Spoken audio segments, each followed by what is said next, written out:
Things are gonna get crazy!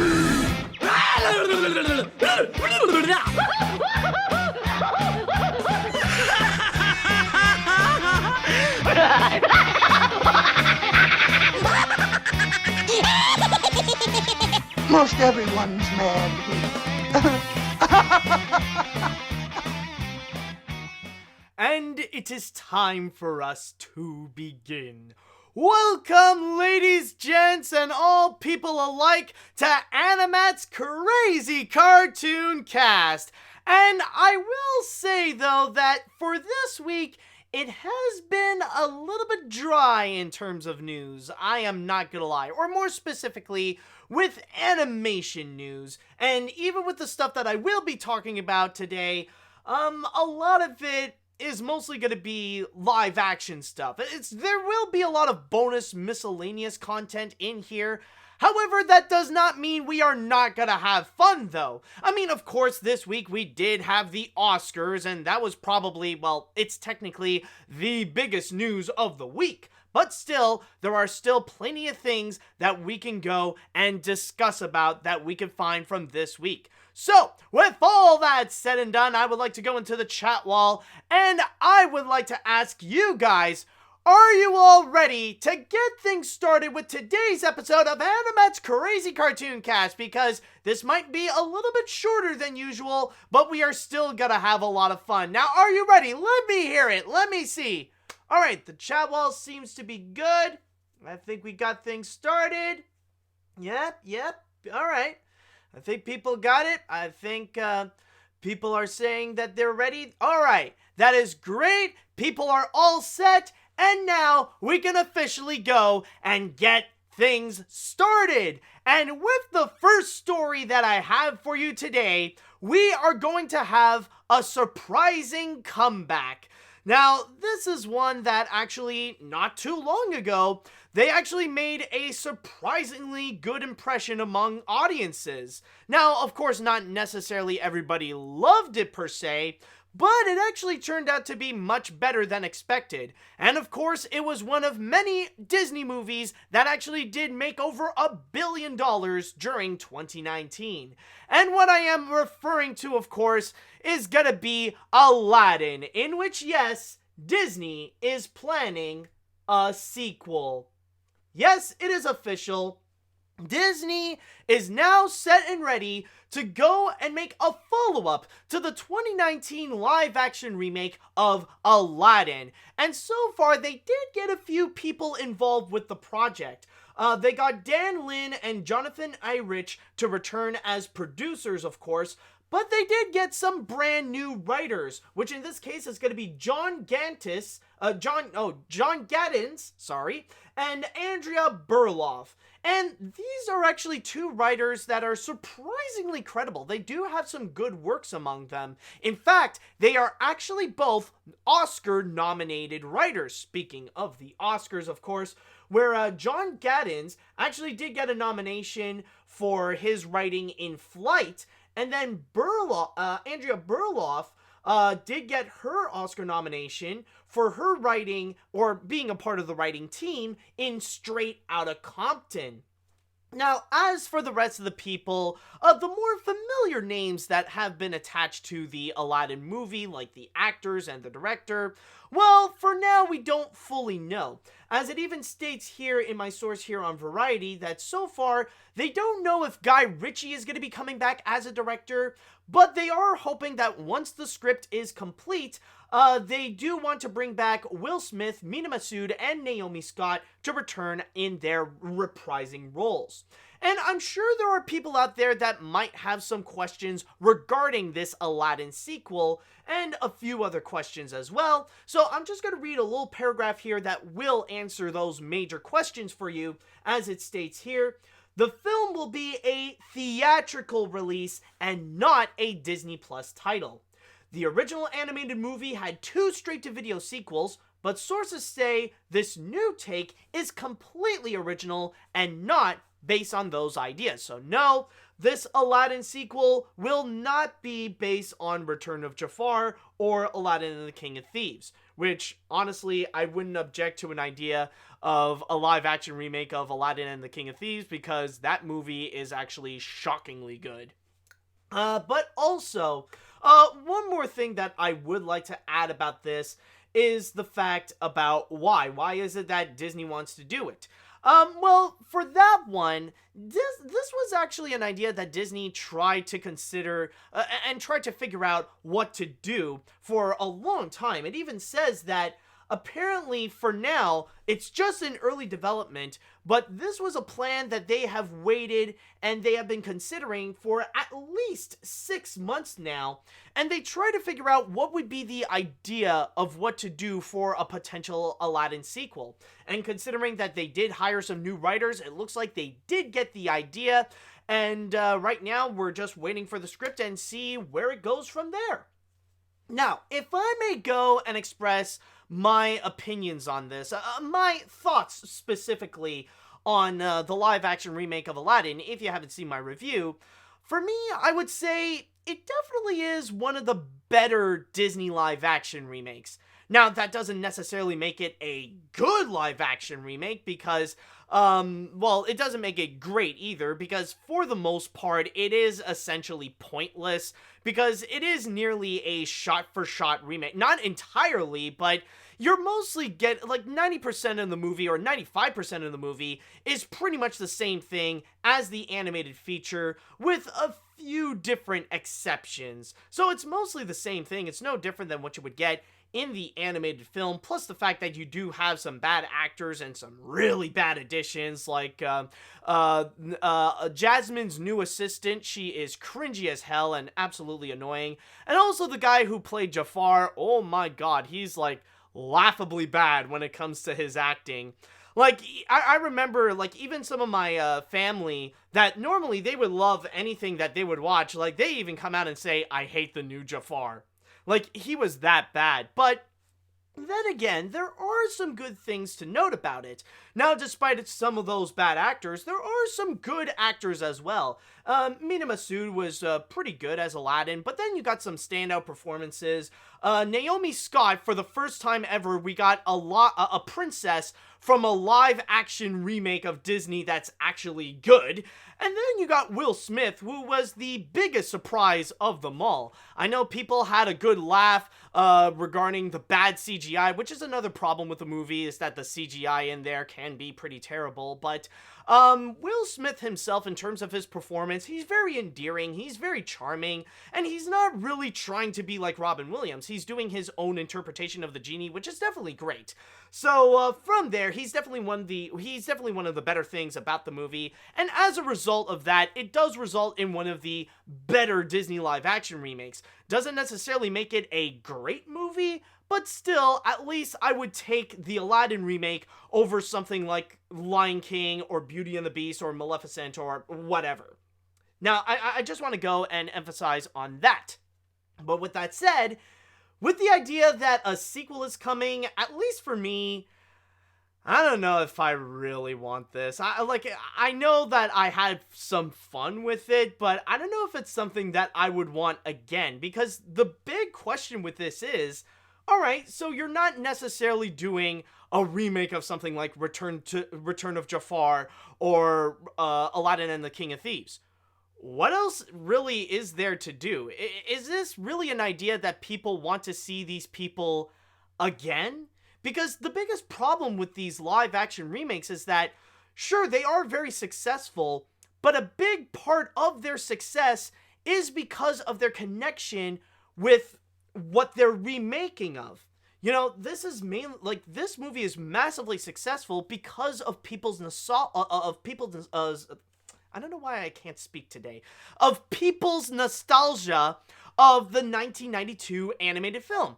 It's pretty much successful because it had those training wheels. It's like, yeah, sure, you're not going to tip over and screw yourself if you're going to have training wheels. Once you take those off, then you don't know if it's going to perform well. Especially when we've already gotten experience that sequels to live-action remakes, they don't necessarily do well. We don't have a lot of examples, but we do have two so far that does show an omen that this thing is not going to be as big of a hit as Disney would hope for. Now, number one that I need to point out, obviously, is Alice Through the Looking Glass, the sequel to the 2010 Tim Burton Alice in Wonderland movie. I know some people might not necessarily count that one as a Disney live-action remake, but then again, a lot of people also, including myself, would point out that technically that is the movie that kind of sparked the idea of like all these Disney live action remakes. If there is one that we would have to point as the one that started it all, it would technically be that one. But anyways, with Alice Through the Looking Glass, even though it is a sequel to a billion-dollar movie, it was released 6 years later, and people just don't care about that movie anymore. Down to the point that it became a major box office bomb, and Disney has lost millions of dollars on it. Now, I know technically from there, some people could argue that technically it's not only because people lost interest in the Alice in Wonderland movie why it flopped. There are like several factors into it. Some people could say it's because it's over budget. Some people could also say it's because like of major competition, considering that film was released in the summer. And then, of course, there is also the factor of Johnny Depp, because back in 2016, back when that film was actually released, Johnny Depp had some really bad luck and a lot of really bad publicity. I think it was at that point when the allegations of domestic abuse started to appear, which just recently things got a lot more complicated, especially with the leak audio, where now it's no longer the case that it's black and white, and that Amber Heard is not necessarily as much of a victim as she claims to be. It's more like either a both sides thing or one is more aggressive towards the other. It's like I said, it's not a black and white case, and now it's just a lot more complicated to get into. But I'm not going to focus on that. I'm going to go focus onto this, the Aladdin sequel thing. Or in this case, Alice Through the Looking Glass. But my point is, with all that, there have been several factors onto why Alice Through the Looking Glass became a major box office bomb. So from there, though, there is actually another example that I would like to point out. Something that is a lot more direct to what I'm talking about that could potentially foreshadow the doom of this sequel that could be a major box office bomb that people would not be interested into. And what I'm talking about, of course, is Maleficent, Mistress of Evil. This is a movie that came out not that long ago. It came out on October of 2019. And if you look at the box office score, it does seem pretty good. It does seem that it actually did pretty decently at the box office. It did do well. Like, for many movies, they would consider that a major hit, where it made a total of nearly $492 million at the box office. Now, it does seem like this is another big hit for Disney, even though Maleficent is not necessarily one of Disney's many billion-dollar hits that they got throughout in 2019. At least this is another great hit for Disney, right? Well, not really. Because the thing is, there are a few other factors that this is not really what it seems. It's not as successful as it initially looks. Now, of course, some people could say that there is other factors with this one as well. No controversies attached to it, but there is definitely the competition against Joker that really played a factor onto hindering its performance, that it didn't do as well as it would have if Joker was not there. However, one big thing that really screwed itself over, and this is a thing that Disney would constantly do, especially with these kinds of movies, is the fact that this is way too over budget. In fact, the budget is stated to be at around $185 million or even up to $200 million. And it really does look bad, especially when you look at the domestic box office, where it barely even made much. This isn't even a quarter of its total, where it only made about $114 million domestically. And that really is not much from there. And on top of that as well, because of the big budget, and by the way, that does not even include the marketing expenses, which probably adds like millions of more dollars onto the money that is spent on this movie in particular, there have been reports that even stated that in order for Disney to go and break even with the amount of money that they have spent on, Disney should have made with Maleficent somewhere around 400 or up to $500 million in order to at least break even. So that would be like the best case scenario. And I think, honestly, at this point, like, at best, maybe Disney did turn a little bit of a profit, but just only a few million. Oh, excuse me about that. Let me rephrase that. Only a few million from there.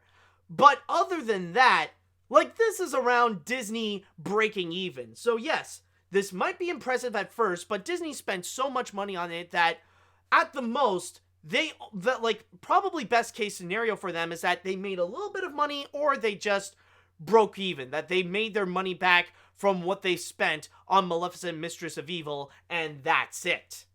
So that pretty much foreshadows what could be the case with this Aladdin sequel.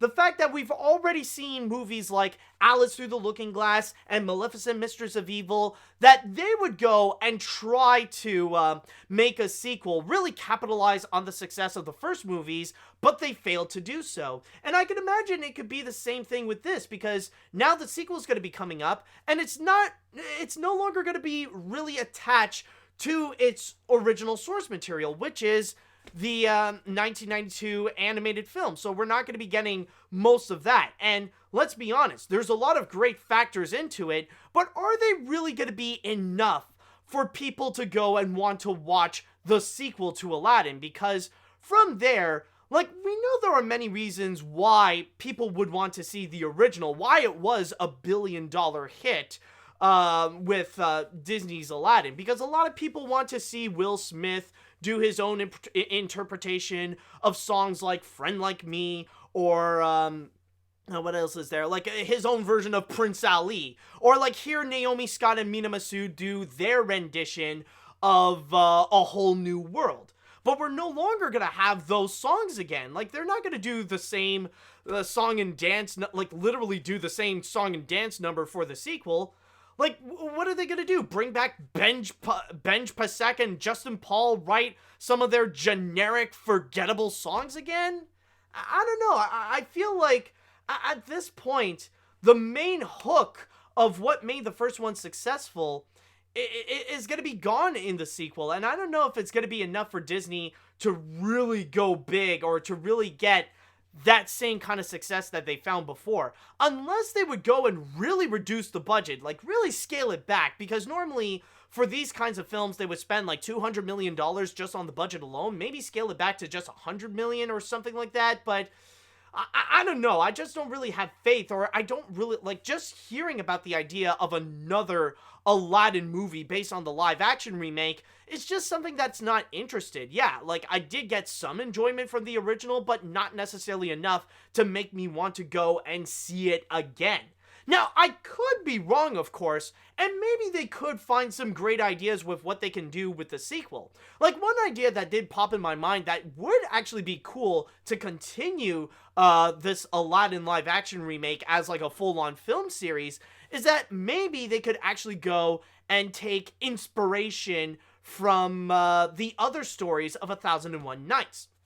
Because that's the thing with Aladdin, is that it's a story based on the 1001 Nights book. So maybe you can fish out some of the other tales that came from the book. Something like, maybe like Sinbad the Sailor, or have Prince Ahmed, like maybe have some of those other characters interact with Aladdin or Genie or Jasmine and stuff like that. Maybe you could go into that route with it. That would actually be very interesting with Disney's new big budget interpretation of 1001 Nights. And then, like, from there, you can actually grow it into a Disney 1001 Nights cinematic universe that started with Aladdin and then go from there. Like, that is just one idea. And I mean, they, like I said before, they did hire some very talented writers for this that are capable of making some good content. Now, maybe this isn't necessarily the kind of content that they would do, because it is kind of a major jump to go from something like Flight and Straight Outta Compton to a big budget sequel to a Disney live action remake. Now, this is like an entirely different story and probably a major challenge for them.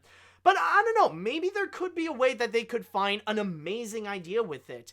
But for now, just the idea of a sequel to the live-action remake of Aladdin is something that I feel like, I don't know, it's not that big of a necessity for me. I don't really need another one. Like, yeah, you got the live-action remake, like, that's a thing. I could just go and check it out on Disney Plus if I want to, but ultimately, I'm just gonna stick with the animated film, and that's it.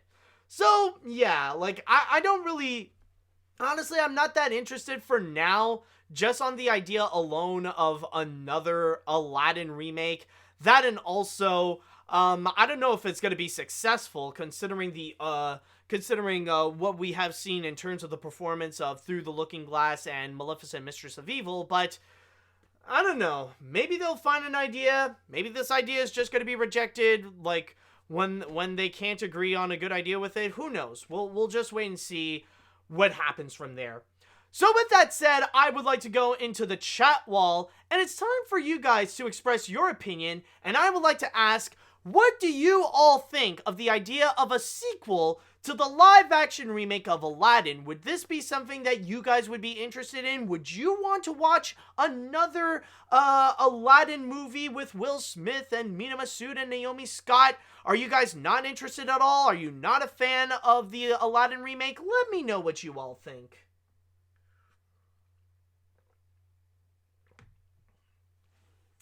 Let's see. Maybe they can do a live-action remake of Return to Jafar, since that is the only possible... Okay, no. No. You probably did not listen to what I said before. They actually stated that they are not going to do something based on Return of Jafar or King of Thieves. They're rejecting that idea entirely. So you need to listen a little bit more. Anyways, let's see. Am I the only one that's kind of okay with this? I won't go full on crazy and say I love the Aladdin remake, but I do find it pretty good with a lot of fun moments. Plus, give it credit that it did try to be different compared to the 2019 Disney live-action remake, to another 2019 Disney live-action remake. Back to the sequel, I'm mainly just glad that Mina Masood might be getting another role, so overall, all I gotta say is, Disney, you want to make something to the new Aladdin? Go ahead, I won't stop you, bro.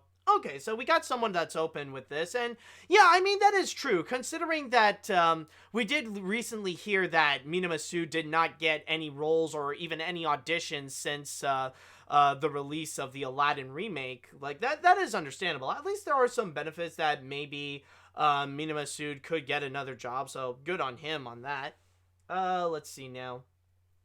If there's any sequel to a live-action remake I look forward to the most, it's The Jungle Book 2. To be fair, I'll give the Aladdin sequel the benefit of the doubt if it's at least better than Return of Jafar. But I am worried about one thing. Perhaps live remake sequels would become a more obnoxious trend than either the direct-to-DVD sequels or regular live-action remakes in the future. Pray to the heavens above that they don't make a Lion King 2, the live-action one. I don't know. For me, I feel like this trend is not going to last as long as the live-action remakes, because Disney, I'm sure Disney will try to do several of these. Like, they're not just going to do Aladdin, but also, like, with The Jungle Book and maybe some of the others as well. Like, they will try, but I don't think it's going to last that long because, as I've stated before, they're not going to be financially successful. Disney is not going to bank on them as much as they used to with stuff like Aladdin or The Lion King or stuff like that. And even at that, Like, we are at the point where there isn't much movies left for Disney to remake that could capture people's interest, because we are seeing some of the cracks on the wall so far, especially when last year one of the biggest box office bombs that people do forget is Dumbo. And that's a live-action remake of a Disney classic, and people are not interested, and it lost a buttload of money. Despite all the all-star cast and having Tim Burton as a director, people just didn't care. Alright, let's see now. I'll never forget talking to my god sister about movies in June, and she said that she wanted to see Aladdin because the original is her favorite Disney movie. That discussion has been stuck in my head, and it proves me how powerful nostalgia is, and people love the original. But I don't know if she would care about a sequel about this. I still haven't seen this, and I don't really want to. I don't really want, so I have no interest in it, and I never cared for Guy Ritchie. Just another Adventures of Prince Ahmed. Just watch Adventures of Prince Ahmed. Yeah, that is true, and I mean, with the animated film of Adventures of Prince Ahmed, technically, I brought up the idea of, maybe, bringing Prince Ahmed and stuff like that, mainly because in the movie, the original 1926 movie, Aladdin was actually in there, along with a genie, to help out on Prince Ahmed's adventures, so there is that, and that actually does prove with what I was saying about the power of nostalgia, and that plays a major factor in the success of these movies. It is mainly because you want to see a live action version of not just Aladdin, but a live action version of Friend Like Me, a live action version of A Whole New World, a live action version of One Jump, and all those classic moments. You want to see those be recreated entirely. But without them, would people want to see more of the stuff that's not based on the animated film? Do people really want to see more stuff that is based on, moments like Speechless, or more characters like Jasmine's assistant? I don't know, because as I stated before, the nostalgia is the training wheels of these live-action remakes and why they became so successful. Take them out, and honestly, we don't know if they could really be that successful on their own. Let's see now. What else is there in here? Since the Aladdin sequel is not a remake of Return of Jafar or King of Thieves, I'm just gonna quote the SpongeBob meme. Aight, I'ma head out. Oh, yeah. Well, then again, I mean, it is pretty understandable why they wouldn't remake something like Return of Jafar, because you gotta remember, in Return of Jafar, Iago plays a massive role, and in the live-action remake of Aladdin, Iago doesn't necessarily do much. It's just Alan Tudyk that's just going on the side going, very interesting. And that's it. Yeah, he turns into a giant bird, but that's probably the only highlight with Iago. Other than that, he's a very, very minor character, and his role was massively reduced. I know Gilbert Gottfried was upset that he didn't reprise his role, but honestly, I feel like Gilbert might have lucked out in not being in that movie, because the remake did not do justice on Iago. Let's see now. Why do we need a live-action Aladdin sequel? I mean, I'll admit it was good. It has its good qualities, but overall it's kind of forgettable. Most of the Disney remake's purpose is either for money or nostalgia. Nobody asked for this, and it will flop. I mean, look at Alice Through the Looking Glass. I think that film flopped because, well, who asked for an Alice sequel? Exactly.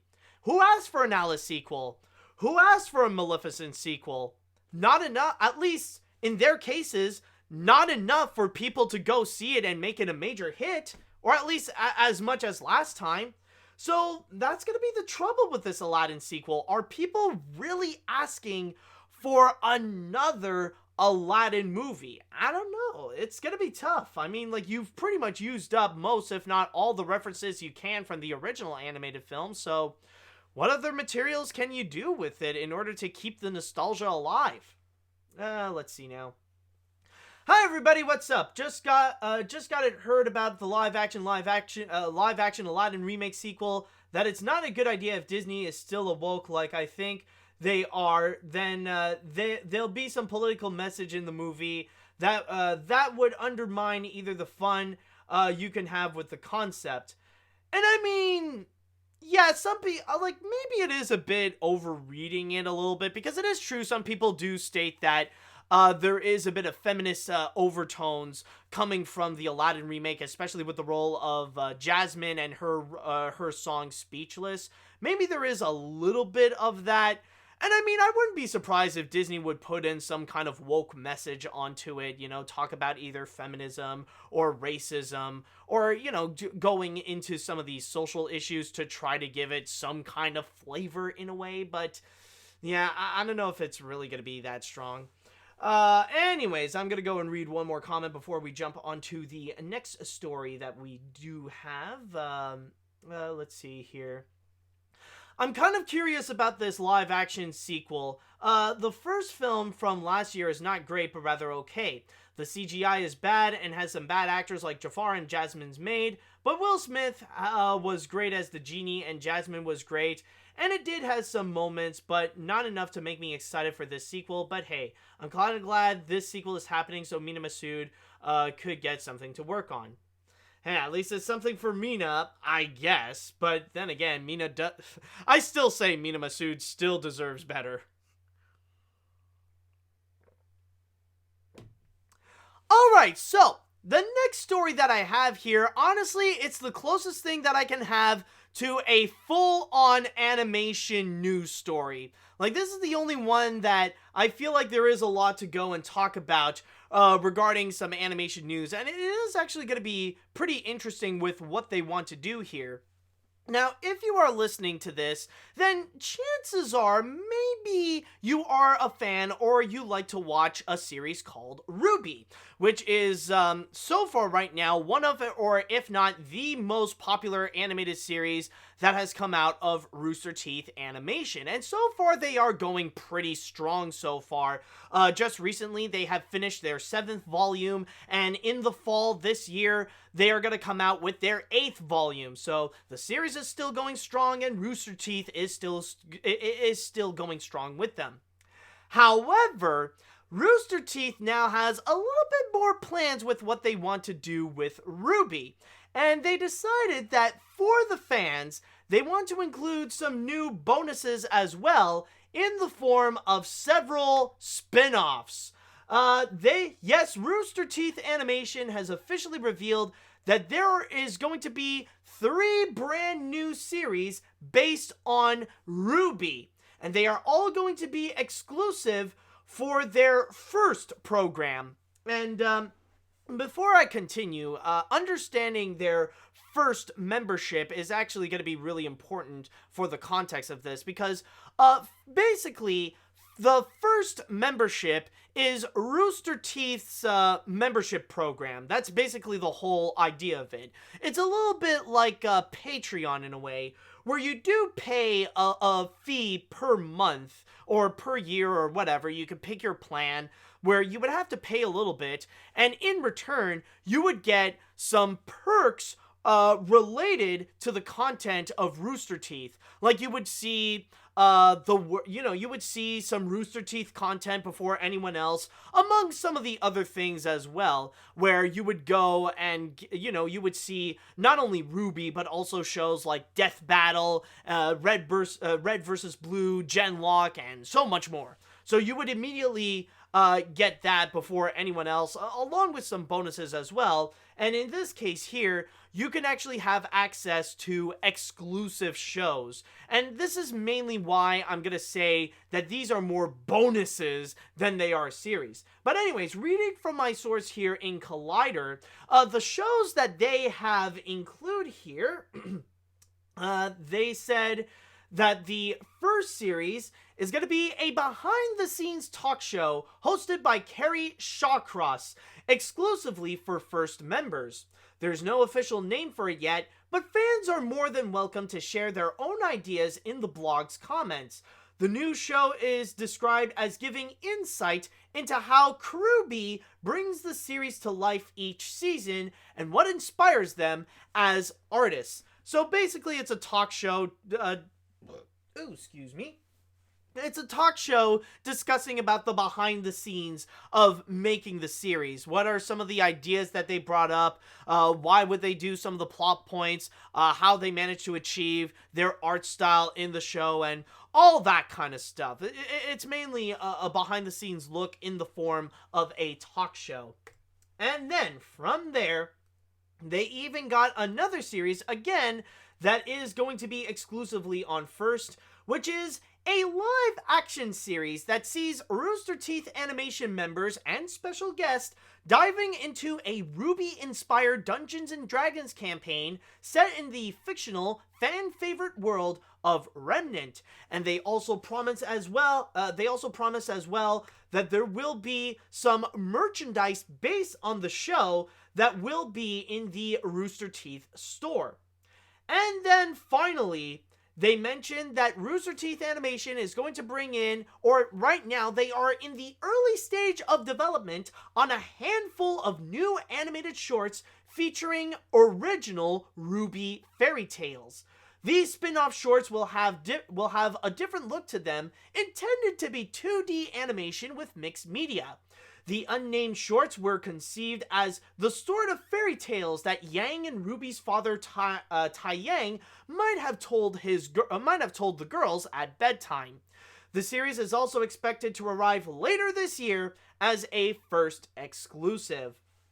So that's the big thing, is that for First members, they are going to get a lot of RWBY content. So if you are a member of First, then you will definitely have more than your fill of RWBY content, more so than just getting the series as is.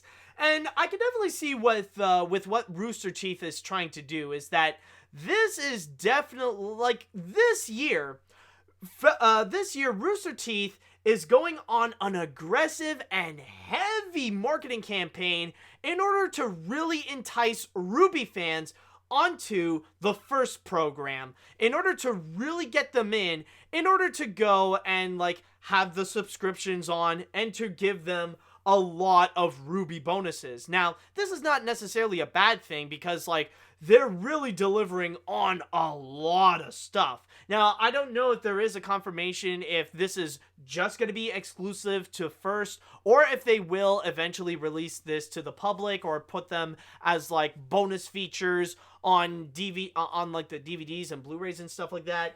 But overall, with a lot of these shows, they actually do sound like bonus features, especially like with the first one, where it is like a talk show style interview with some of the members discussing about the behind the scenes and making of RWBY, whether it be in terms of the plot, in terms of the lore, or in terms of the animation and all that kind of stuff. And they really go hard into, like, going into some of the niche markets, like, really going into specific fan bases in order to entice them onto getting into RWBY. And there are different ways, and it does seem pretty clever, because these are actually some popular discussions where they want to go and entice fans of, like, fans who are interested in the filmmaking process. That is the reason of the first show, discussing about the behind the scenes, so people can learn about how they would make a show like RWBY.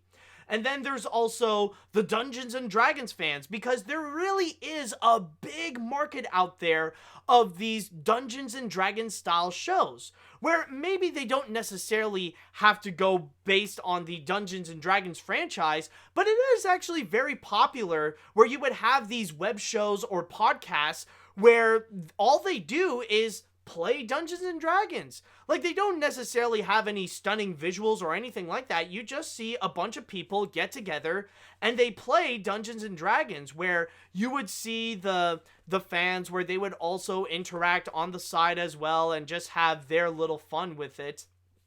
And it is actually a pretty popular format, so they are going after those fans as well. But then there's also the third group, and those are the fans of RWBY that are really into it because of the lore. The kind of fans that really dig deep into the myth and the legends of RWBY, that they love exploring the world of Remnant, that they love the atmosphere and the world building of the series, and also they are huge fans of like theories, that they love making their own little theories with what happened in terms of the legends, like what happened to this place or what happened to this character and all that kind of stuff. And that's the third series. That is the reason of the fairy tales, that they would want to go and try to see how they would connect into the world of Remnant, how they fit within the lore of RWBY.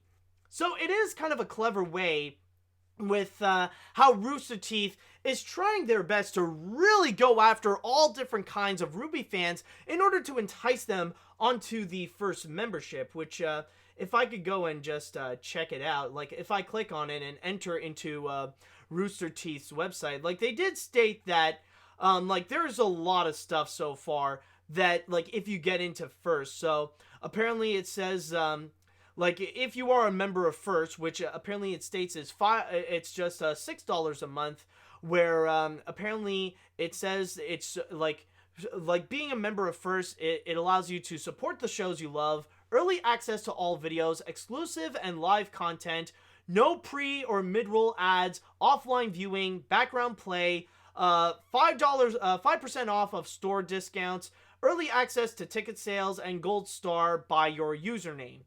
So really, it pretty much is a lot like some kind of Patreon service, except it's just for Rooster Teeth in particular.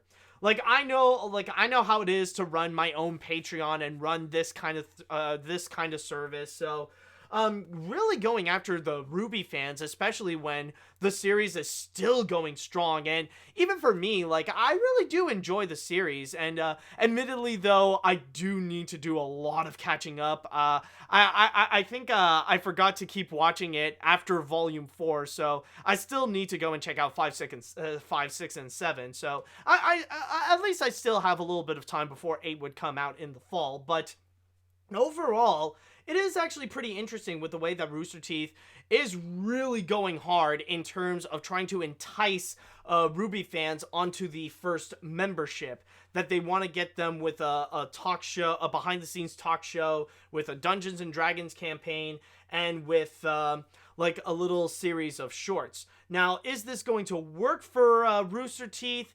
Will fans really get into this? I guess we'll just have to wait and see throughout 2020. But it is pretty interesting, and I do understand the mentality of really getting into this kind of campaign. So we'll see with how that goes. And with that said, I would like to go into the chat wall, and now I want to go and ask you guys, what do you all think about the RWBY series that Rooster Teeth wants to do for first members? Now, if you are a RWBY fan especially, I would like to know if you guys would like to go in and if you're a RWBY fan, are you interested in any of these shows in order to go and get a first membership? That's especially something I would like to ask you. All right, so let's see what we got here. Isn't all this a bit risky for Rooster Teeth to be doing? I mean, I can't be the only one who thinks that. I can't be the only one who thinks that, no matter how popular RWBY is. Well, I think honestly that does depend a little bit on how much they're spending on the shows. Like, I could definitely imagine that the series of shorts, like the RWBY fairy tales, that's going to be a little bit pricey, and that's going to be a little bit of a risk. But it will depend if it really is going to be that expensive to go and do some kind of like to do like some kind of talk show, or if they are going to do some kind of Dungeons and Dragons series. Because you got to keep in mind, this is Rooster Teeth, and they already got the equipment with them. So it might not necessarily be as expensive for them, except, like, of course, there is the expense of paying their employees and stuff like that. But maybe you are right. Maybe there is a little bit of a risk, especially if this is just going to be a first exclusive. Now, maybe I don't know. Maybe it is true that with first, it is possible that they will go and, like, maybe the first membership is really popular that, they'll use all that money in order to make those shows. But I can definitely see how you feel in terms of this being a risk. So we'll see with what they could do. Let's see now. Let's see. What else do we got here? What other comments do we have? I've never even seen a single episode of RWBY, but the first show sounds really interesting coming from a fan of BTS show. And no, I don't mean that BTS. There's probably, I think there is a Rooster Teeth BTS series anyways. The other ideas hold interest too, but it's the first show that stands out the most. I'll definitely check that out. The others, maybe, I don't know. Yeah, I mean, like, even for me as well, maybe it's maybe it is because I am someone who's more interested in film history and the behind-the-scenes stuff. Like, the first show, the talk show, definitely does sound very interesting with what they want to do with it. But from there, we'll see. Hold on a sec. Sorry, we do have a little bit of a troll here. Yeah, okay. I think it's pretty obvious that we might have a troll. Just need to go and, there we go. Just need to fix that. Anyways, going back to where I was talking about. Yes. Let's see. Okay, we got something. I enjoy some of Rooster Teeth's content, and I love their podcasts and them discussing the filmmaking process, but I never really care for RWBY, and I'm not really interested in getting first. I'm too busy trying out the Criterion channel, and it's fantastic. So many classic and foreign movies to watch, and the art of filmmaking with directors and actors like Rian Johnson and Bill Hader.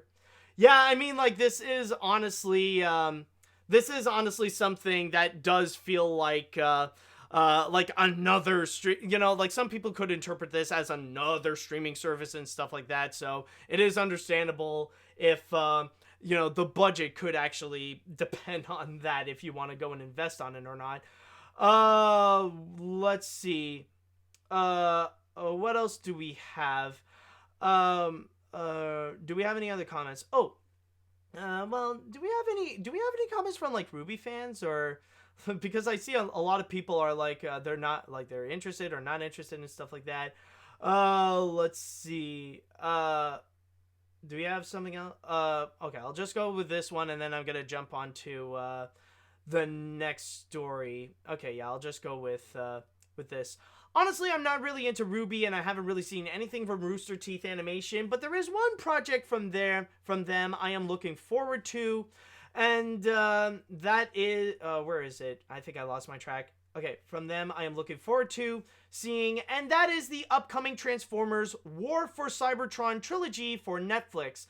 I am a fan of the video games division called Achievement Hunters, with videos like Fails of the Week and Achievement Horse, both of which are from Halo gameplay, and maybe this show, along with what they're doing right now, might gain my interest more on them. Alright, that's definitely nice.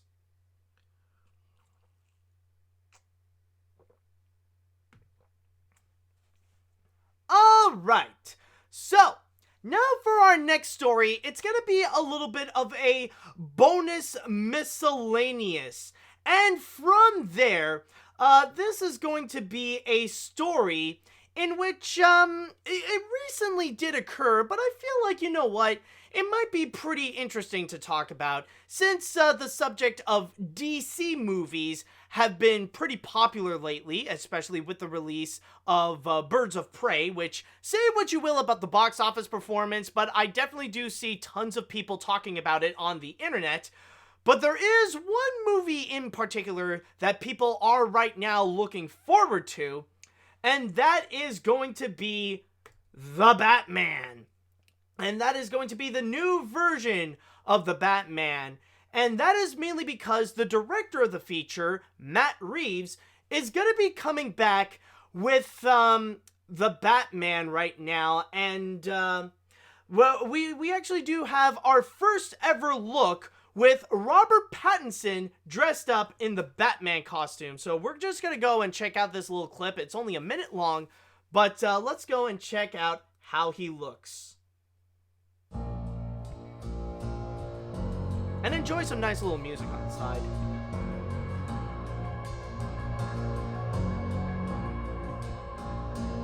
Ah, there we go. Now we see something.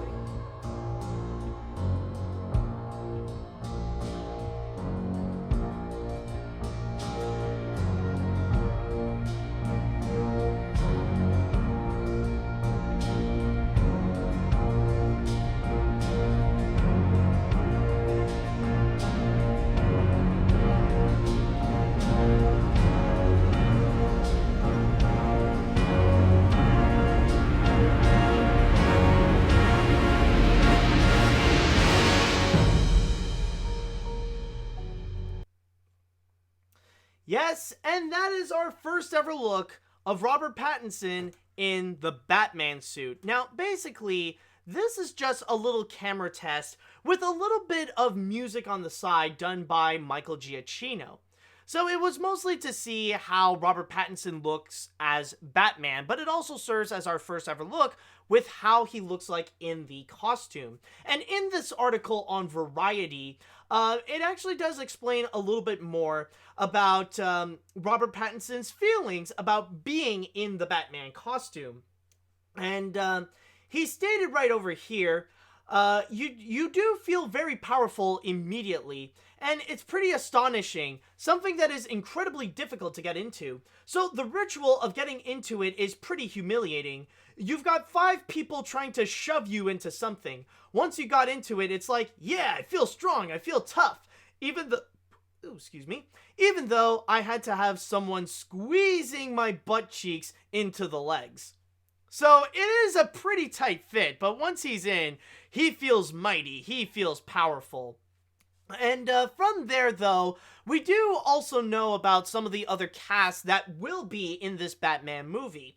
It's not only Robert Pattinson, but we also got Zoe Kravitz, that's going to be Catwoman. We got Colin Farrell as the Penguin. We got Paul Dano as the Riddler. Jeffrey Wright as Jeffrey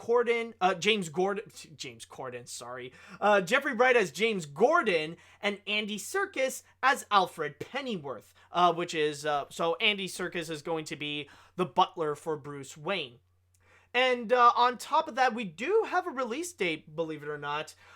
This is something that I didn't know about it. Maybe it was already announced, but it did state that the Batman is going to be coming out next summer, which will be on June 25th, 2021. But now we've managed to got our first ever look. Now we are a little bit familiar with how Robert Pattinson looks in the Batman costume. And for those of you who are only listening to this, for those of you who are only listening to this through podcast services or whatever, the best way that I can go and describe it is that we don't necessarily see a whole lot. It's mostly this monochrome shot that's like black and crimson red, and we do see a little bit of his costume. We do see a little bit that they're going back into the classic Batman look, a little bit in the veins like how he was back in the late 80s and early 90s and stuff like that. And we do see that in terms of his costume, that it is a lot more practical. Like the symbol on Batman's chest, you do see that it's like some kind of a batarang, or it is some kind of weapon that like Batman could just take out of his chest and he could just throw it. So we see that we do have a bit of a teaser that we will see some practicality from the bat suit.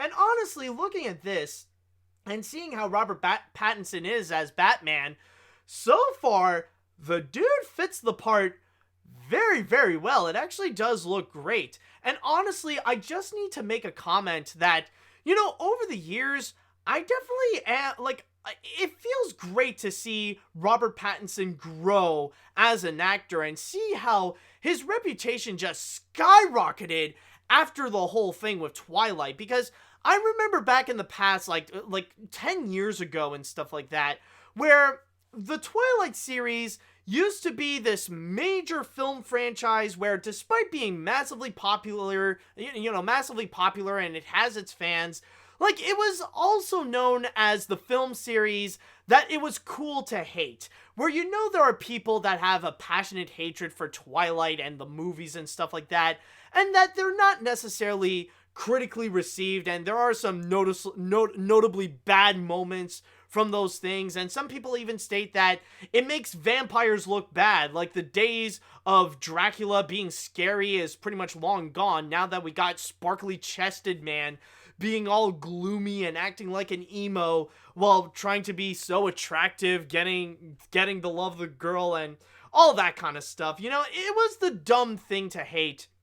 And on top of that, like, people would also go and make fun of the actors that are involved, especially with Robert Pattinson and Kristen Stewart, which, thankfully, after those movies, they pretty much really broke the mold, and they went to go and pursue their own unique little careers. They pretty much went and took their acting careers in an entirely different direction, where not only is it a lot more pleasing to critics, but also really gathered a newfound audience where people are starting to respect them more as legitimate actors. Especially in the case of both of them, for Kristen and Robert, where they would go and find their newfound fame onto independent movies, where they took a step back from being in mainstream major motion pictures and stuff, and only appear in small indie films, which have been very well received, very well praised. They have been considered darlings, not only in, like,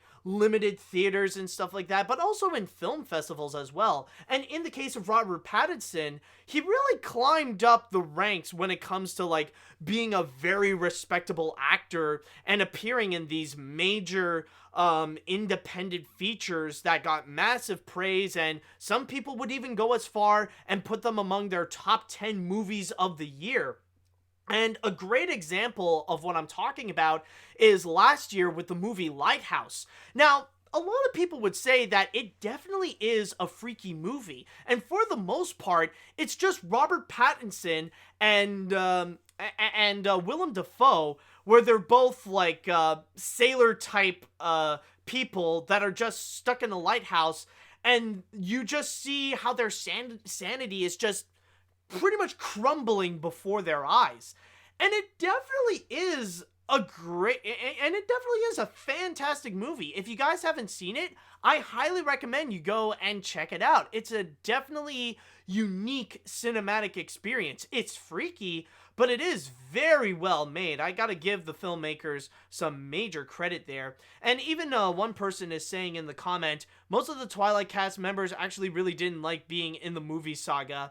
Well, yeah, there is that as well.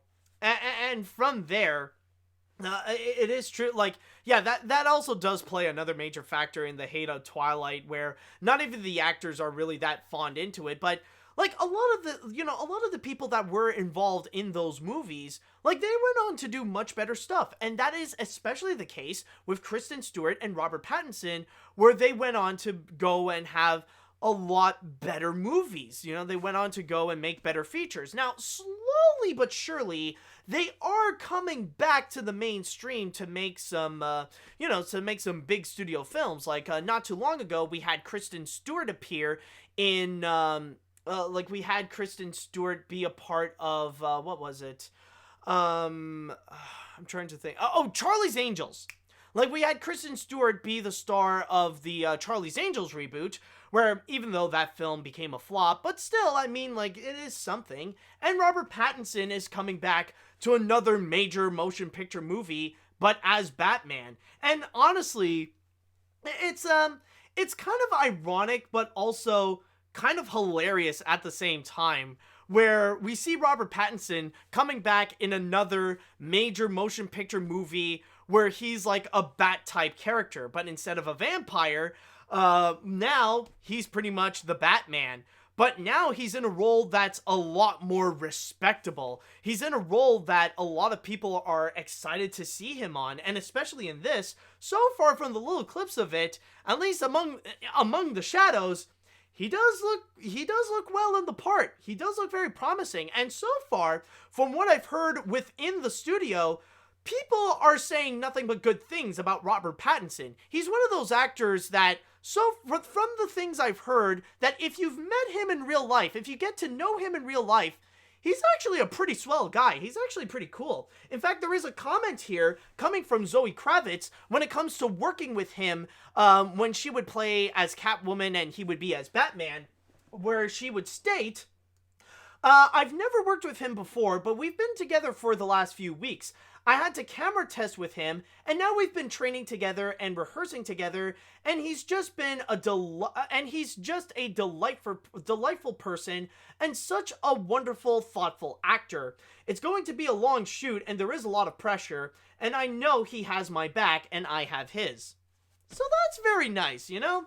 It's very nice to know that there are some good people in the world, and that, you know, and especially some good actors, and that Robert Pattinson is definitely an actor that could actually be considered a positive role model. And you know what? Great for him, man. And honestly, for me, I'm definitely excited for this movie. Like, for the Batman, I'm actually pretty hyped up about it because I am a fan of Matt Reeves. I absolutely adore his Planet of the Apes trilogy. They are fantastic. One of my favorite movie trilogies. So it's gonna be, I'm pretty hyped up to see what he is going to do with this interpretation of the Batman. So, again, if you guys are interested to know when this movie is going to be coming out, or when we are going to fully see when we're fully going to see Robert Pattinson in his Batman costume, then the movie will be coming out on June 25th, 2021.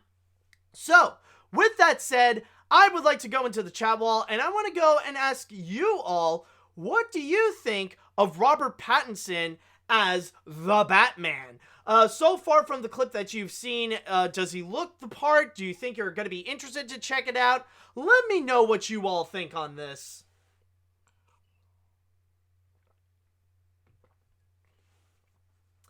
Alright, I don't know what to think of the film at first, but it does look pretty cool. The costume looks fantastic, and Robert Pattinson does look the part. For now, I'll wait for the trailer before I can form an opinion, but for now, I am impressed. Also, am I the only one who sees the irony in Robert Pattinson going from playing a vampire to a bat? If Bruce starts twinkling, we boycott. I mean, that's exactly what I said, actually. That's exactly the thing, is that he went from being Edward, and now he's being Batman.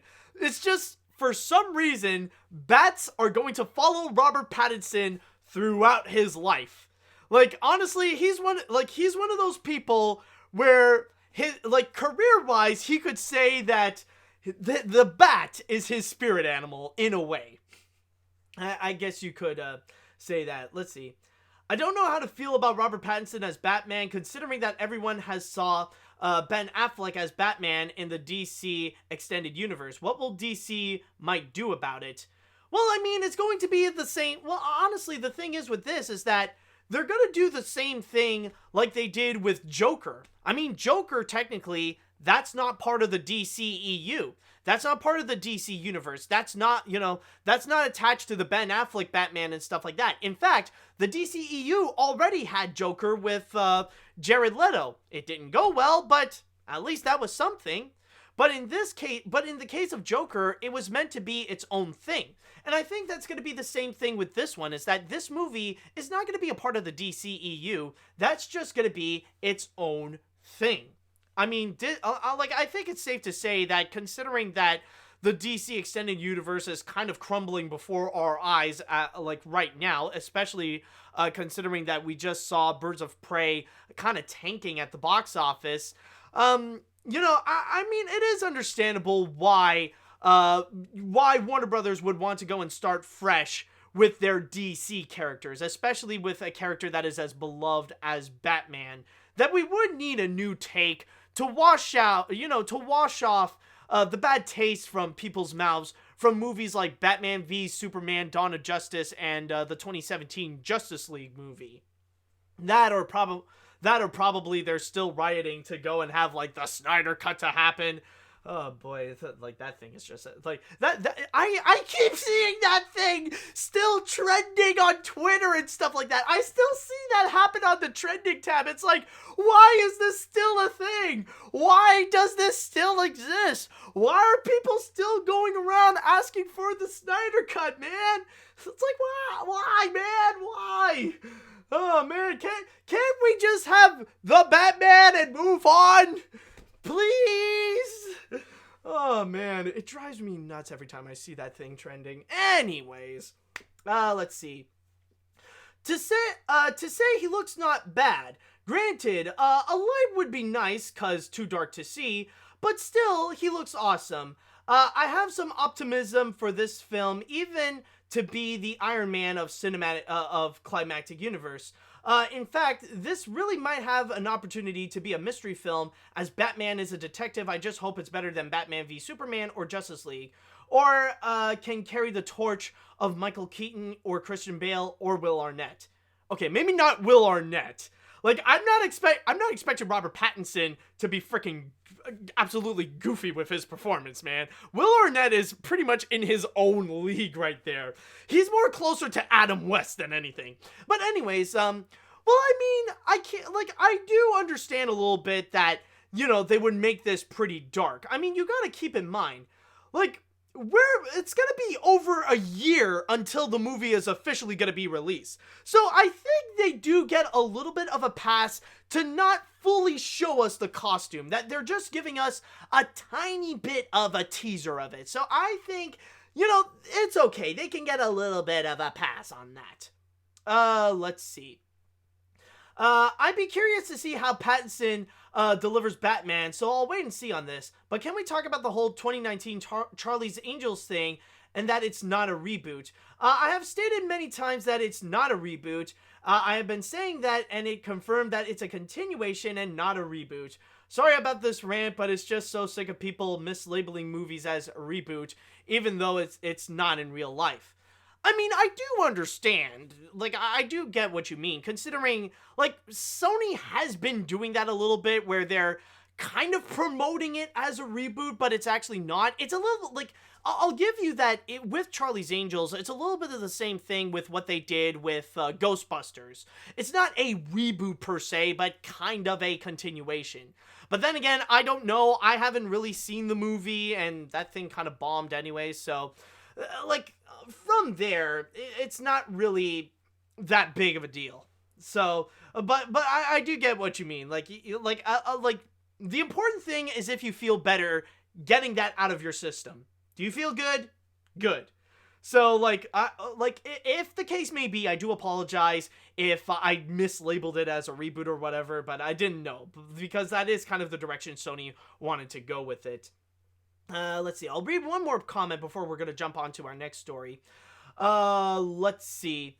I can't wait for this movie, and Pattinson looks great. Oh, yeah. No. I thought, for a moment, I was like, did I read that comment? Oh, no. Okay, anyways.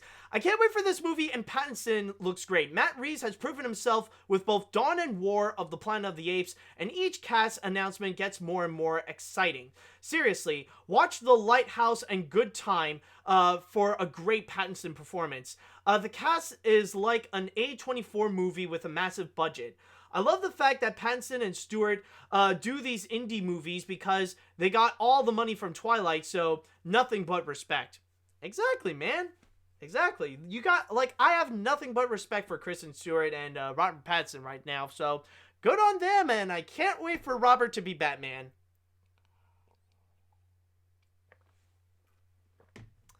Alright, so I know that this might end up being surprisingly short, but we are already at the point where we are going to talk about the grand finale.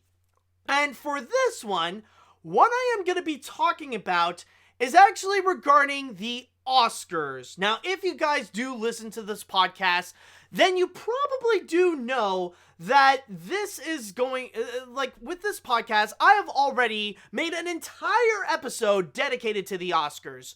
Like, I already talked about the winners in the animation category, I already talked about all the other winners, and I've pretty much expressed my thoughts on everything that did happen in the show. So I already expressed a lot of my thoughts.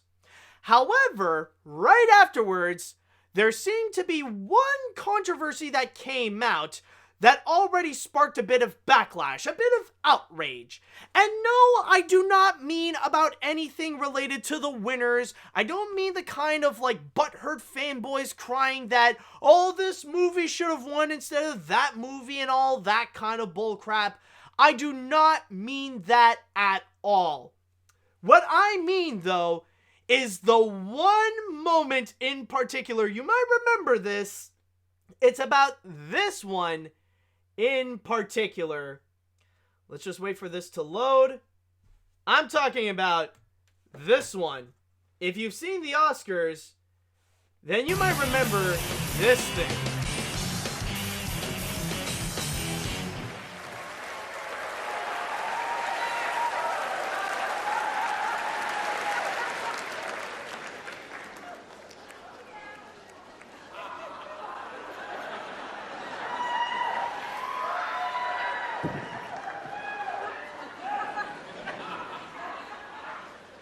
As cast members of the motion picture Cats, nobody more than us understands the importance of good visual effects.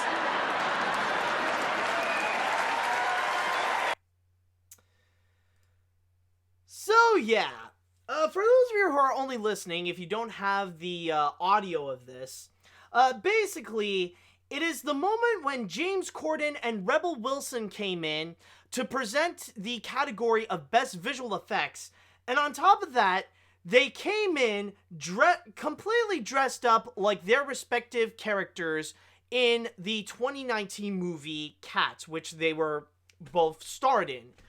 And from there, they all decided to make this one little gag that basically, they understand that the movie pretty much came out terribly because the visual effects were pretty bad. Now, of course, as you probably have heard, the joke was pretty much a hit for many people, especially with the ones at the Oscars, and also for people all around the internet. They all had a good laugh because it was pretty much a joke against cats. However, there are some people that are not really cool with this particular joke. Some that have taken a bit of offense, and that is actually from the Visual Effects Society. Yes, the Visual Effects Society has spoke out against the Academy Award for that one joke that they did related to cats, and that basically the joke is Rebel Wilson and James Corden has pinned the blame on the visual effects on why Cats ended up becoming such an infamously terrible movie to the point of also being a major box office bomb. And yes, the Visual Effects Society is it is actually a full-on thing, if you are asking in the chat wall. Now, to go and read from a statement here in Variety, in fact, actually, it even states that it is a group that has more than 4,000 artisans that are attached to the society. But anyways, going back into this, the Visual Effects Society has stated, reading from my source here on Variety, it says, last night, in presenting the Academy Awards for Outstanding Visual Effects, the producers chose to make visual effects the punchline and suggested that bad visual effects were to blame for the poor performance of the movie Cats. The best visual effects in the world will not compensate for a story told badly.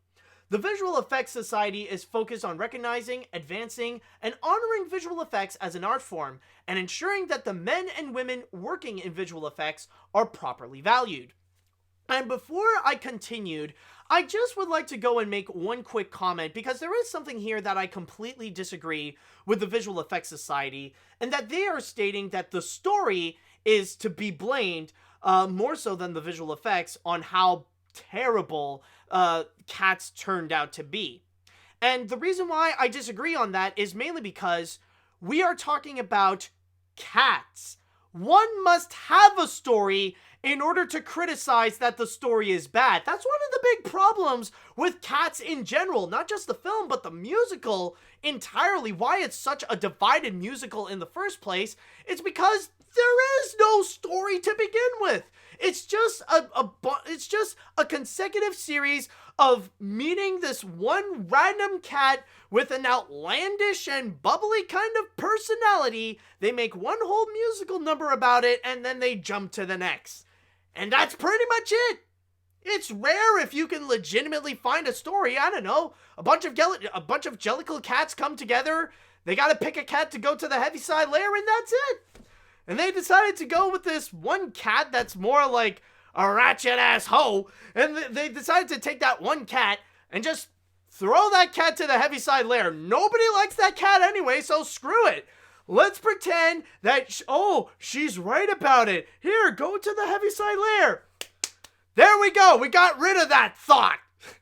So there you have it. That's basically cats in general. My point is, one must have a story if you want to say that the story is bad. But anyways, going back into the statement done by the Visual Effects Society, it also says here, on a night that is all about honoring the work of talented artists, it is immensely disappointing that the Academy made visual effects the butt of a joke. It demeaned the global community of expert visual effects practitioners doing outstanding, challenging, and visually stunning work to achieve the filmmaker's vision. Our artists, technicians, and innovators deserve respect for their remarkable contribution to the film and to filmed entertainment, and should not be pressed as the all-too-convenient scapegoat in service for a laugh. They concluded by saying that moving forward, we hope that the Academy will... excuse me? No, I don't want your newsletter. Moving forward, we hope that the Academy will properly honor the craft of visual effects and all of the crafts, including cinematography and film editing, because we all deserve it. So basically, the Visual Effects Society is massively upset at the Academy for treating visual effects as the butt of the joke, where basically it's just James Corden and Rebel Wilson throwing the visual effects artists under the bus, stating that it's their fault why the Cats movie turned out to be bad. However, there is one interesting discovery that I have made that I really do need to point out, and that is, who is truly responsible for that joke, if we have to point out an individual. Now, the Academy should take some of the blame for presenting this joke and even helping out, even building, the entire costumes and all that kind of stuff. But there is one person who is considered to be the mastermind of the joke, the one who took all the credit for this. And this would actually go onto here. It is actually, I discovered this on Entertainment Tonight's YouTube channel. Take a listen to this. James, while you wait, whose idea was the Cats moment? So they asked the big question. They had to ask, who is responsible for this? And James Corden's answer? Yeah, it was my... I got this email saying would I like to give one out, and I thought, well... And they said, who would I like to do it with? And I said, could I do it with Rebel, and could we do it dressed as cats? And they said yes, and credit to the brilliant wardrobe team at the Oscars who really made all those two costumes, and did it wonderfully with, a week's notice, so... So basically, what James Corden is trying to say, it was his idea. This was all his plan all along. And it's not necessarily that surprising as well, considering that James Corden has been pretty open in terms of bashing cats and stuff like that. He is not as supportive as some of his fellow filmmakers and actors. Because during the release of Cats, during the holidays and stuff like that, you did have people like Rebel Wilson and Jason Derulo trying to defend the movie, and also Tom Hooper, of course, considering that he is the director. But then you got James Corden, where all he stated was that he didn't see it, but he knows he knows the movie is terrible, or he heard that the movie is terrible, and that's pretty much it. So it's no surprise that if there is one person among the cast that would be the first to go out and bash the thing to bits, it would of course be James Corden. So of course, he's the one that will take responsibility. He'll be the one that will take credit for this little joke over here. And by the way, there is one more thing that I would like to go and make a little comment on. To really give context about Cats. A fun little fact about the Cats movie, and especially regarding the visual effects. Because, believe it or not, the visuals were actually done at MPC Vancouver, the Vancouver division of the Motion Pictures Company. And MPC Vancouver has been credited with a lot of great stuff. MPC Vancouver is actually the company that just recently, they have done some amazing and acclaimed visual effects work. This is the company that actually did, they did the Lion King remake, so they pretty much worked on the best aspect of that movie. And they're also the ones that are credited to be responsible for the redesign of Sonic the Hedgehog in the new movie. Oh, and there is one more thing that is noteworthy about MPC Vancouver is that just a few months ago, the company shut down, and the animators have lost their jobs. So basically, the whole context of this is that James Corden has thought up of a joke in order to go and throw not only the visual effects artists, but the visual effects artists who just lost their jobs, throw them under the bus and pin the blame on them for the failure of Cats.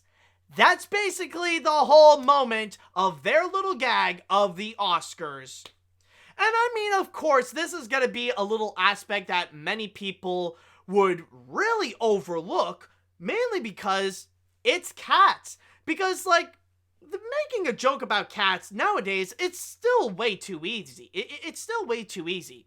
Even though the Cats movie is only about a couple of months old, making jokes about how bad Cats is, it's still trendy. It's still something people like to do. Cats right now, it's the movie that people love to hate. That it's cool, it's hip and trendy to say that Cats is bad. It's cool to go and bash the movie and all that kind of stuff.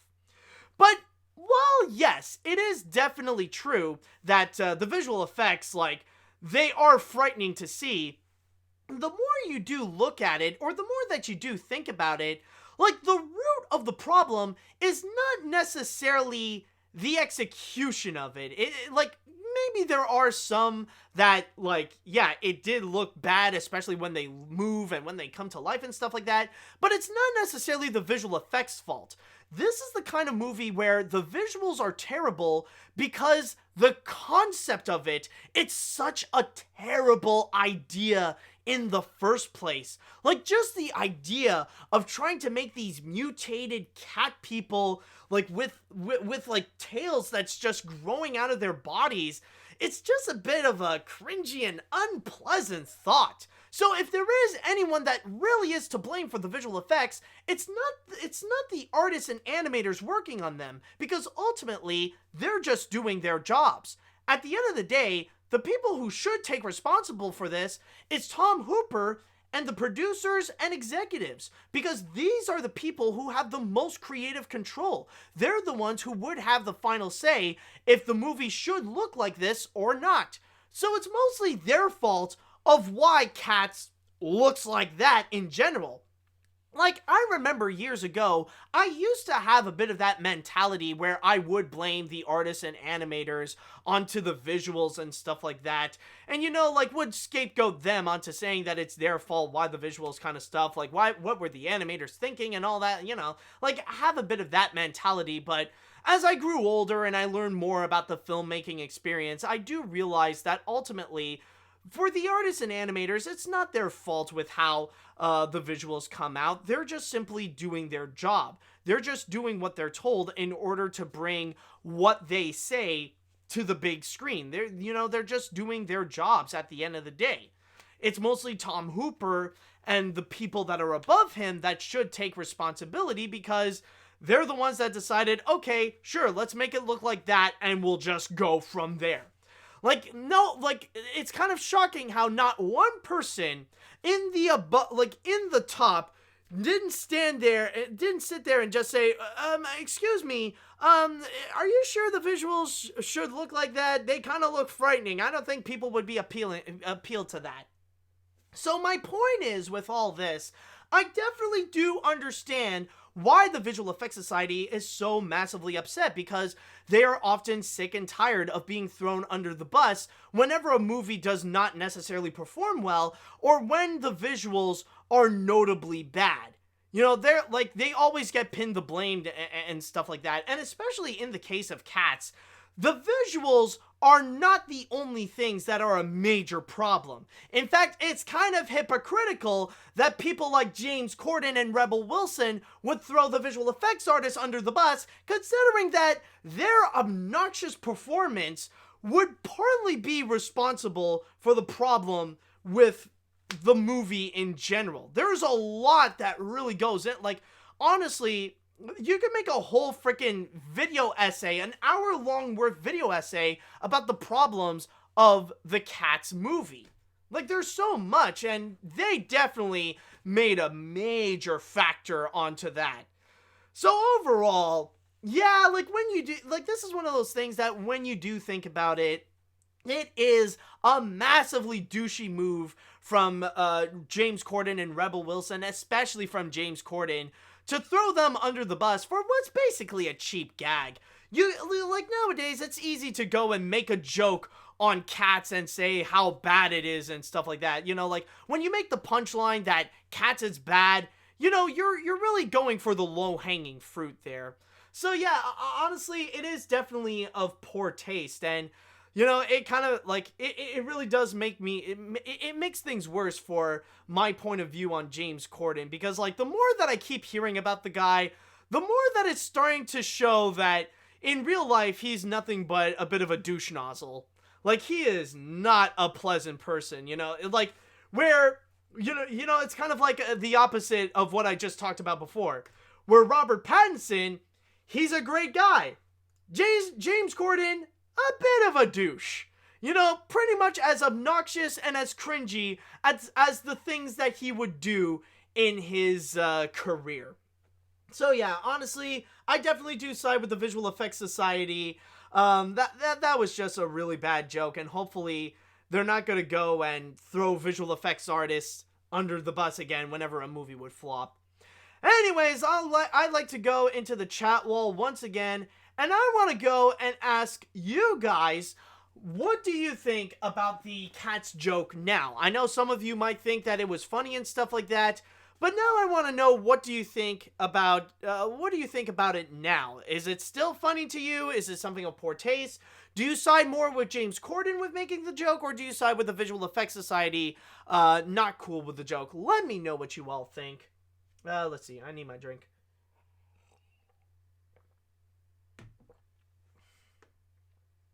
What? James Corden was pretty damn mean.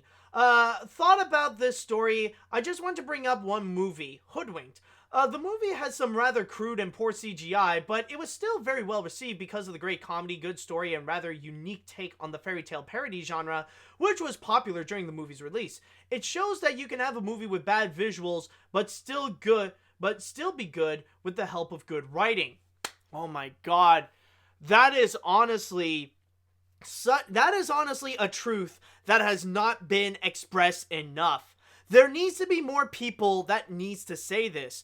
Good visuals does not make a great movie alone. You can have a film that would have some of the greatest visuals, but the movie itself is kind of crap. Case in point, another movie that a lot of people would bring up, the Lion King remake.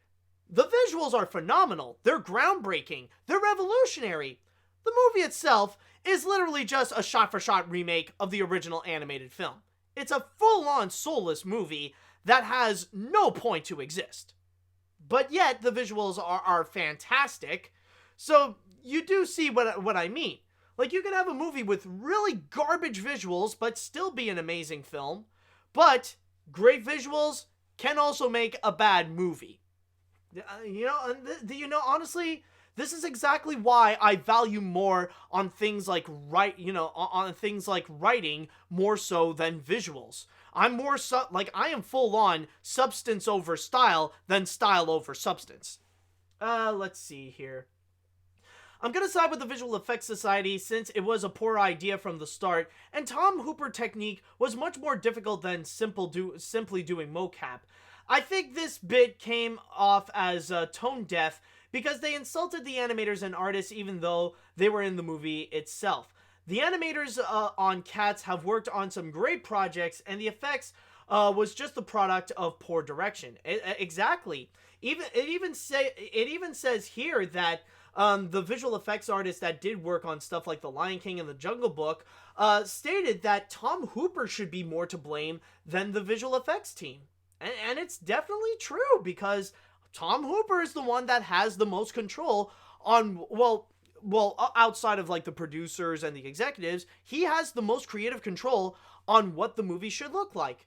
And he should have known better on what the Cats should look like. Should have probably stuck with the costumes and stuff. Anyways, I'm not going to beat around the bush. When they said visual effects aren't to blame for Cats bombing, I kind of muddled myself, but poor time gag aside, I will give this. Having Cats at the Oscars is making more sense than have the nominees of this year's Kids' Choice Awards, when in the Best Gamer category, one of the nominees isn't even a gamer, but rather a reaction channel who was once arrested for armed robbery. Well, I mean, then again, like, who values the Kids' Choice Awards as a valid award show? You know what I mean? But, yeah, like, okay, like, the thing is, it's not really the fact that, I'm not saying CGI should be, I'm not saying CGI should not be blamed at all for how poorly Cats came out. Like, it did play a role. What I'm saying is that it shouldn't just be Cats.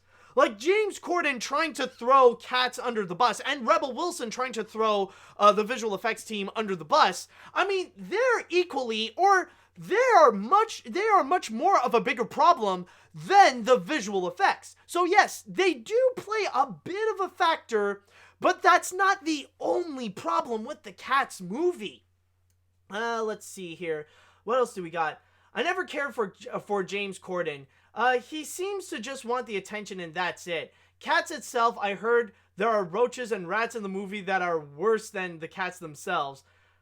I don't even want to know. I'm not even going to get into that. Anyways, I'll rent Cats and discover the movie myself, similar to The Room and Birdemic. So bad it's good.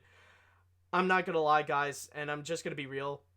I'm thinking of doing the same thing as well. Honestly, I did hear recently, I believe it's on April 7th, that Cats is going to be coming out on DVD and Blu-ray, and I kind of want to have my eyes on it. And I actually did hear, believe it or not, that the Blu-ray of it is going to be jam-packed with extras. Like, I'm honestly kind of shocked to hear that the Blu-ray of it is actually going to be really, really good. So, I don't know. I'm actually kind of intrigued to actually get it myself. Especially, I know, like, it might seem hypocritical of me to say, especially for the things that I've said just right now. But honestly, like, I have been considering doing a video of it. And the Blu-ray will serve as great research material. So, just, might keep an eye out on that for the future. I just want to say that. Okay, anyways, I side with the Visual Effects Society. James Corden was way too mean. NPC Vancouver shuts down, and James Corden has the gall to do this. No, just no. I mean, to be fair, the guy only cares about himself, so... I'll go and read one more comment. Let's see here. Although I do agree that Cats is one of the worst films I've seen, I would not blame the artists for Cats since they were doing their job, especially they lost their job after it was shut down. Also, John Campia made a comment about Visual Effects Society, and he calls them hypocrites as he thinks Corden and Rebel jokes was good, but I disagree with him considering that it was Hooper and Universal's fault. I'm sorry, but I'll stay with visual effects on this. Exactly, I know the feeling, dude. And with that said, that should be it for this episode of AniMat's Crazy Cartoon Cast. And hopefully by next week, we will have a lot more animation news coming up. I understand that it's a little bit dry because we went through the Oscars and stuff, but hopefully things will go and pick things up from here. But I can guarantee you and promise you that it will definitely be as crazy as what we've just witnessed on this episode. So with that said, I would like to say thank you all so much for listening. Thank you all so much for watching. And until next time, see you later, dudes!